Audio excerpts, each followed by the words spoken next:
So the next question I have for you is, here in Canada, some war resistors have come up from the United States, and the Parliament, Canadian Parliament, just voted to let them stay. However, that's not enacting law, because it was only sort of just basically it can't be enacted because the Conservatives won't enact it. So now they've deported one of the war resistors that, back during Trudeau's day, they would allow war resistors to stay. What is your thoughts on how the Canadian government, by their action, the federal Conservative government is now in power, is indirectly, by sending that war resistor back, is backing George Bush on his illegal war and invasion of Iraq? Well, yeah, that's not the only way that he's been backing Bush in the war in Iraq.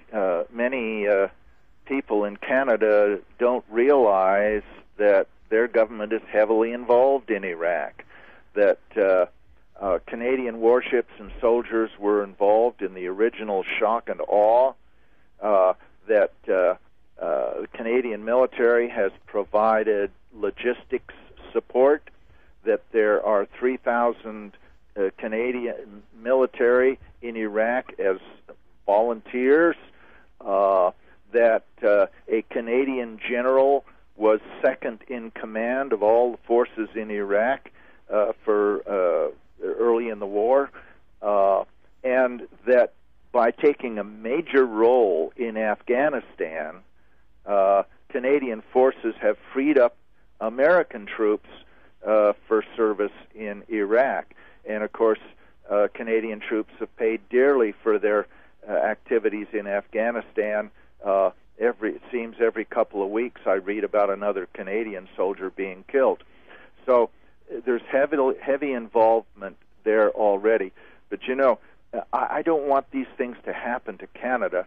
I love Canada, and I'm very grateful to Canada for giving sanctuary to our war resistors, going back certainly to the Vietnam War, and for providing them with hospitality.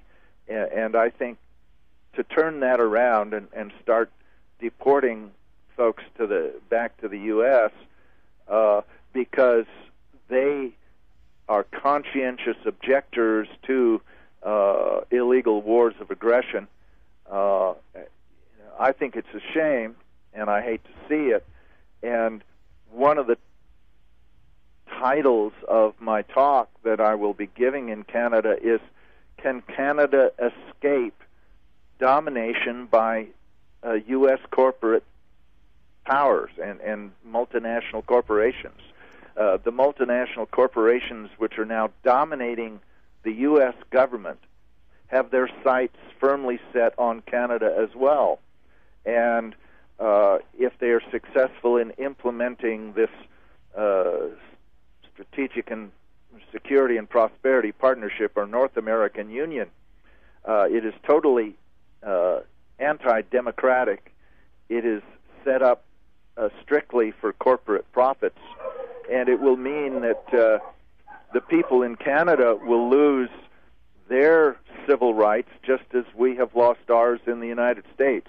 And I am fighting that North American Union, which will destroy our sovereignty, your sovereignty, will destroy our unique cultures, and will deny us the rights that we now take for granted.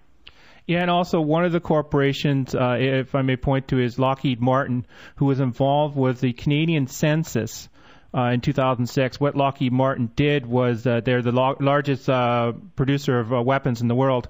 They designed the software to help process the information gathered from the census.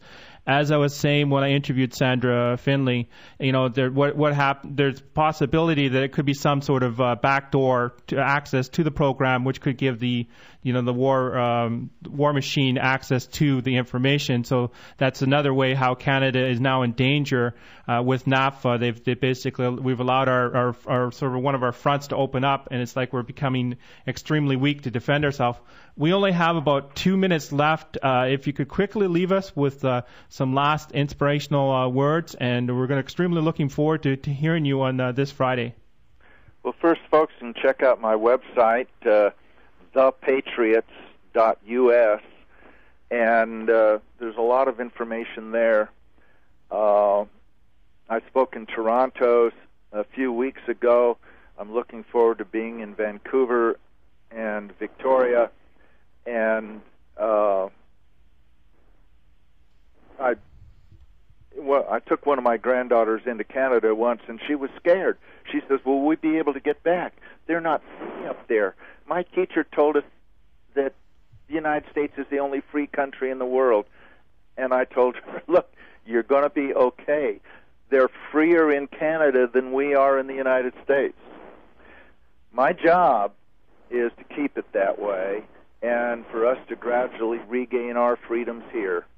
And I look forward to being with you. Well, thank you very much, sir, Dr. Bowman, that you're truly a very brave individual, and you should be used as an example for other people to gather inspiration from.